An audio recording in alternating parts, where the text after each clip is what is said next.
हर हर महादेव। दोस्तों, आप मार्गशीर्ष महीने की श्राद्ध अमावस्या तिथि, और दोस्तों ये वह तिथि है जो मार्गशीर्ष महीने में पड़ने वाली सबसे बड़ी तिथि है। श्राद्ध अमावस्या का सबसे बड़ा महत्व होता है और पूज्य गुरु जी ने कहा है, अगर कभी भी मौका लग जाए और मार्गशीर्ष महीने की श्राद्ध प्रदोष काल में अपने घर के मुख्य द्वार पर एक दीपक वाला उपाय तो अवश्य ही करना चाहिए, और इन दोनों का संयोग बहुत ही कम आता है। और दोस्तों, पूज्य गुरु जी ने अपनी शिव महापुराण की कथा में बताया है, इस दिन आपको प्रदोष काल में अपने घर के मुख्य द्वार पर एक दीपक वाला उपाय अवश्य ही करना चाहिए, क्योंकि ऐसा दिन पूरे साल में सिर्फ एक ही बार आता है। और दोस्तों, आप सभी लोग तो वो 5:45 से 6:45 के बीच जाने की प्रदोष काल में एक दीपक अपने घर के मुख्य द्वार पर, तो दोस्तों इस द्वार पर वाला उपाय को जरूर करना है। बहुत सारे लोग होंगे जिन लोगों ने इस उपाय को ना किया हो, मतलब पूरा साल निकल गया और उन्होंने किसी भी दिन प्रदोष काल में अपने घर के मुख्य द्वार पर एक दीपक वाला उपाय को ना किया हो। और दोस्तों, आपके पास एक आखिरी मौका बचा हुआ है जो कि 19 नवंबर के दिन है, तो इस दिन आप लोगों को इस वाले उपाय को जरूर कर लेना है। भले ही आपने पूरे साल भर इस दीपक वाला उपाय को जरूर कर लेना है, उपाय को ना किया हो, और अगर आपने इस मार्गशीर्ष महीने में पड़ने वाली श्राद्ध अमावस्या के दिन अगर इस वाले उपाय को कर लिया, तो आपको इस उपाय को करने का वह फल मिलेगा जिसकी आपने कभी कल्पना भी नहीं करी होगी। इसीलिए आप लोग इस वाले उपाय को एक बार जरूर प्रति है कर लेना, ताकि आप लोगों के हाथ से यह मौका ना जा सके और आपको इस उपाय को करने का फल मिल सके। दोस्तों, यह उपाय पंडित जी ने अपनी अभी की ही शिव महापुराण की कथा में बताया है, जिस उपाय को आज हम आपको बहुत अच्छे से समझाने वाले हैं। इस वीडियो को देखने के बाद इस उपाय को समझने के लिए आपको कोई और वीडियो को देखने की जरूरत नहीं पड़ेगी। तो चलिए दोस्तों, उपाय को शुरू करते हैं। देखिए, यह है इस मार्गशीर्ष महीने के बुधवार के दिन ये इतना खास होता है, कितना महत्वपूर्ण होता है। देखा गया है कभी कभी बड़े बड़े पूजा पाठ अनुष्ठान से जो मनोकामना पूर्ण नहीं होते, वो इस मार्गशीर्ष महीने के श्राद्ध अमावस्या के दिन एक छोटे से उपाय करने से ही आपकी मनोकामना पूर्ण हो जाती है। और बहुत सारे लोगों ने इस उपाय को किया भी है और उनको इस उपाय को करने का फल भी जरूर मिला है। अगर आप लोग भी इस उपाय को बुधवार श्राद्ध अमावस्या के दिन करना चाहते हैं, तो आप इस उपाय को पहले अच्छे से समझ लेना, सुन लेना, उसके बाद करना। आपको इस उपाय का फल जरूर मिलेगा, और इस उपाय को कर लेने से आपके घर में चाहे किसी भी प्रकार की दुख और समस्या क्यों ना चल रही हो, आपको उसका कारण भी नहीं पता है कि भाई ये समस्या किस कारण से चल रही है, उसका कुछ भी कारण होगा सकता है। जैसे पितृदोष हो सकता है या किसी भी तरह का मंगल दोष भी हो सकता है। तो इस दिन आप लोगों को ये वाला उपाय कर लेना है। ये एक ऐसा उपाय है जिस उपाय को अगर किसी विशेष दिन पर किया जाए, तो भाई उस विशेष दिन का जो है वह तो हमें मिलता ही है, पर हमने उस दिन पर इस उपाय को किया है तो हमें उससे भी बड़ा फल मिलता है, और फल बहुत जल्दी मिलता है।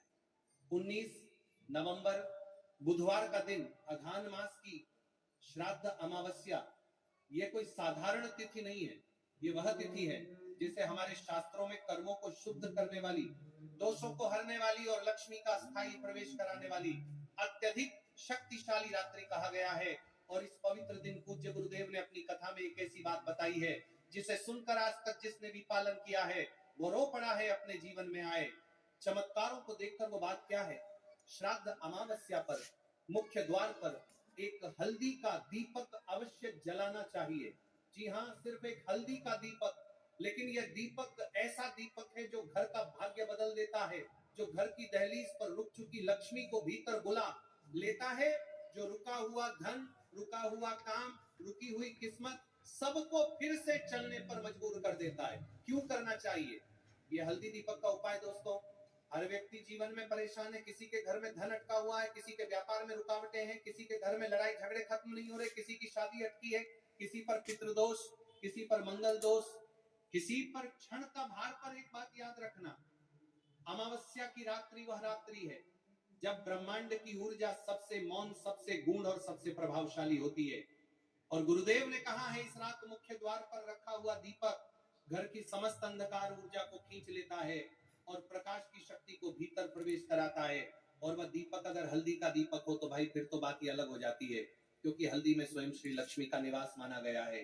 हल्दी ग्वास सौभाग्य आना अलग हो जाता है। हल्दी समृद्धि, हल्दी वंश वृद्धि, हल्दी स्थायी लक्ष्मी। और जब यही हल्दी अमावस्या की रात्रि में दीपक बनकर मुख्य द्वार पर जलाई जाए तो घर की दहलीज से लेकर घर के मंदिर तक एक ऐसी ऊर्जा फैलती है जो धन समय है। इसके पीएच उपाय को किस समय करना है दोस्तों, यह प्रश्न बहुत महत्वपूर्ण है। गुरुदेव ने स्पष्ट कहा है 19 नवंबर बुधवार श्राद्ध अमावस्या, इस दिन यह उपाय प्रदोष काल में करना है और प्रदोष काल इस दिन शाम 5 बजे से 6:45 बजे तक रहेगा। यानी इस समय के भीतर आपको अपने घर के मुख्य द्वार पर हल्दी का दीपक जलाना है। अगर घर का कोई इस समय मंदिर से लौट रहा है, काम से आ रहा है या कोई महिला गृह कार्य में व्यस्त है तो कोई बात नहीं, यदि प्रदोष काल में नहीं कर सके तो भी रात्रि में 9 बजे से 11 बजे के बीच ये दीपक जला सकते हैं, लेकिन पहला और सर्वोत्तम समय प्रदोष काल ही है। हल्दी दीपक कैसे बनाएं, कौन सा दीपक लें? अब सबसे महत्वपूर्ण बात, दीपक कैसे होना चाहिए। बहुत लोग ये गलत करते हैं, तेल हल्का डाल देते हैं, बत्ती सही नहीं बनाते या हल्दी कम लगा देते हैं। इसलिए ध्यान से सुनो, दीपक कैसा हो, मिट्टी का दीपक सबसे श्रेष्ठ। अगर उपलब्ध न हो तो आटे का दीपक भी चल जाएगा, पीतल का भी ले सकते हैं, पर सबसे उत्तम मिट्टी। हल्दी कैसे लगानी है, दीपक के अंदर थोड़ी सी जल हल्दी या सूखी हल्दी दोनों चलेगी, लेकिन अगर आपके पास घरेलू पिसी हुई हल्दी हो वह सर्वोत्तम है। दीपक के अंदर ऊपर का पूरा क्षेत्र हल्दी से हल्का सा पीला हो जाए, बस उतना काफी है। तेल कौन सा, सरसों का तेल सबसे शुभ। क्यों? क्योंकि सरसों का तेल नकारात्मक ऊर्जा को दूर करता है और घर को सुरक्षित रखता है। बत्ती कैसी, कॉटन की बत्ती लें, थोड़ी लंबी रखें जिससे दीपक कम से कम 20-30 मिनट तक जलता रहे। ये बहुत जरूरी है, दीपक जल्द बुझना नहीं चाहिए। अब सबसे मुख्य बात, दीपक कैसे जलाना है दोस्तों। अब वह हिस्सा आ रहा है जिसे ध्यान से सुनना है, समझना है और बिल्कुल उसी तरह करना है जैसे गुरुदेव ने बताया है। सबसे पहले द्वार साफ करें, हल्का जल छिड़कें और द्वार को दोनों तरफ से पोंछ दें। द्वार पर गंदगी नहीं होनी चाहिए। हल्दी से एक छोटा सा तिलक द्वार पर लगाएं, यह तिलक लक्ष्मी के स्वागत का प्रतीक है। फिर दीपक को द्वार के बाहर दाईं ओर रखें, क्योंकि दाईं ओर सौभाग्य का स्थान है। दीपक रखते समय मन में बोले, श्री लक्ष्मी माता मेरे घर में स्थायी वास कीजिए, सभी दुख दूर कीजिए, प्रकाश का प्रवेश कराइए। दीपक जलाकर पीछे मुड़कर न देखें, कभी नहीं, क्योंकि पीछे मुड़ना ऊर्जा को वापस धकेलना। इस उपाय से क्या लाभ होते हैं, सबसे महत्वपूर्ण हिस्सा दोस्तों आप सोच भी नहीं सकते कि सिर्फ एक हल्दी का दीपक अमावस्या की रात मुख्य द्वार पर जलाने से कितने बड़े परिणाम मिलते हैं घर में। लक्ष्मी का स्थायी प्रवेश, हल्दी लक्ष्मी अमावस्या ऊर्जा का शिखर, दीपक दिव्यता का द्वार, तीनों का संयोग, लक्ष्मी का स्थायी प्रवेश, धन रुकावटें खत्म होती है। रुका पैसा, अटका पैसा, जो पैसा आना है पर आ नहीं रहा, वो तेजी से आने लगता है। विवाह संबंधी बाधाएं दूर होती हैं। हल्दी शुभ विवाह का सबसे बड़ा प्रतीक है। इस दीपक से रुके हुए विवाह, देरी, अशांति सब दूर होती हैं। व्यापार में तेजी आती है, व्यापार में रुकावट, रोग, अड़चन सब तेजी से साफ होने लगती हैं। पितृदोष और शनि दोष का असर कम, क्योंकि श्राद्ध अमावस्या पितृ ऊर्जा की तिथि है और बुधवार कर्म संतुलन का दिन, घर की नकारात्मक ऊर्जा तुरंत हटती है। हल्दी प्लस सरसों तेल सबसे तेज सकारात्मक कंपन। इस उपाय को कौन कर सकता है? बहुत लोग पूछते हैं क्या सिर्फ महिलाएं कर सकती हैं, क्या पुरुष भी कर सकते हैं? आप ध्यान से सुन लें, जो भी घर का सदस्य घर के कल्याण की इच्छा रखता है वह यह उपाय कर सकता है। यानी महिलाएं, पुरुष, बुजुर्ग, अविवाहित, विवाहित, नौकरी वाले, व्यापार वाले, विद्यार्थी सब कर सकते हैं। बस नियत साफ होनी चाहिए। किस दो राशियों के लिए यह उपाय अत्यंत शुभ है? 19 नवंबर की श्राद्ध अमावस्या, बुधवार अमावस्या अघान, यह योग विशेष लाभ देता है। लेकिन इसमें दो राशियां ऐसी हैं जिनके लिए यह उपाय जीवन परिवर्तन जैसा परिणाम देता है। सिंह राशि, घर में धन वृद्धि, नए अवसर, व्यापार में। करते हैं कि महाराज की सबसे पहले चावल का दाना शिव जी की शिवलिंग पर कहाँ समर्पित करना है? तो आपको सबसे पहले गणेश को श्रद्धा से अर्पण, सबसे पहला चावल का दाना गणेश जी के स्थान पर अर्पित कीजिए। मन मन में अपनी मनोकामना शांत भाव से कहिए, छोटा सा मनन है विघ्नहर्ता, मेरी मनोकामना के मार्ग को सुगम कर दीजिए। आप गणेश मंत्र 3 बार जप सकते हैं। ओम गम गणपतये नमः। शिवलिंग पर जलाभिषेक। अब शुद्ध जल का लोटा निकालिए और शिवलिंग पर धीरे धीरे जल चढ़ाइए। जल चढ़ाते समय मन में बार बार नमः शिवाय का उच्चारण करें। यह सबसे मुख्य मंत्र है। आप मन में 11 बार, 21 बार या 108 बार जप कर सकते हैं, परंतु यदि समय कम हो तो कम से कम 11 बार अवश्य जपें। जलाभिषेक के साथ ही विनम्रता से कहिए, हे भोलेनाथ, मेरी मनोकामनाओं को पूर्ण कर दो, जीवन के कष्टों को दूर कर दो। अब देखिए महाराज, हम चने की दाल के उपाय के बारे में जान लेते हैं। तो देखिए, धन संबंधी परेशानियां धीरे धीरे घटने लगती हैं, आर्थिक स्थिति बेहतर होने लगती है, पारिवारिक संबंधों में स्नेह और समझ बढ़ती है। जिन इच्छाओं का मन में लगातार अभाव रहा, उन पर वास्तविक परिवर्तन देखने को मिलता है। ध्यान रहे, ये लाभ श्रद्धा और कर्म दोनों से जुड़े हैं। शिव की कृपा तो मिलेगी, पर प्रयास भी साथ रखिए। तो देखिए भक्तों, अब हम बात कर लेते हैं 7 चने की दाल के उपाय के बारे में। देखिए, यह सबसे बड़ा और विशेष महा उपाय है। ये केवल विशेष तिथि पर ही किया जाता है और इस उपाय को केवल वह व्यक्ति कर सकते हैं जिनके जीवन में धन की समस्या है, जिनके पास पैसा आते ही रुक जाता है या कहीं अटक जाता है, जिन्हें मेहनत के बावजूद कभी आर्थिक उन्नति नहीं मिल पाती, जिन्हें बार बार कर्ज और तंगी का सामना करना पड़ता है, उन सबके लिए ये उपाय अमृत के समान है।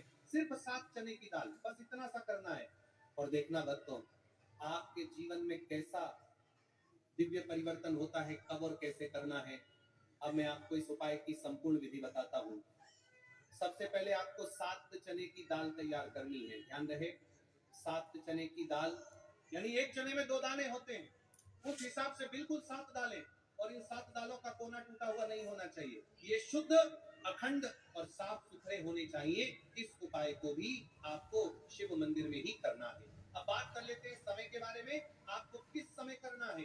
इस उपाय को करने का समय 2 प्रकार का है। सुबह का समय, प्रदोष काल का समय। सुबह आप इसे 8 बजे के बाद और 12 बजे से पहले कर सकते हैं, क्योंकि इस समय सूर्य पूर्ण रूप से प्रकट होते हैं और वातावरण में ऊर्जा सबसे अधिक होती है।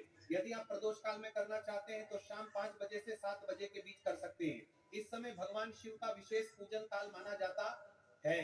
शिव मंदिर में पहुंचकर सबसे पहले शिवलिंग का जलाभिषेक करें, बेलपत्र अर्पित करें और फिर श्रद्धा भाव से अपने 7 चने की दाल भगवान शिव को अर्पित करें। याद रखें, यह उपाय केवल तभी सफल होगा जब आप इसे शुद्ध मन और पूर्ण विश्वास से करेंगे। दाल चढ़ाते समय अपने हृदय की व्यथा भगवान शिव को सुनाएं। उनसे कहें, हे भोलेनाथ, हमारे जीवन से दरिद्रता का नाश कीजिए। जेके महाराज जी, इस उपाय को आप माता रानी के समक्ष भी कर सकते हैं और भगवान विष्णु के समक्ष भी कर सकते हैं। मतलब आप किसी भी भगवान के प्रतिमा के समक्ष या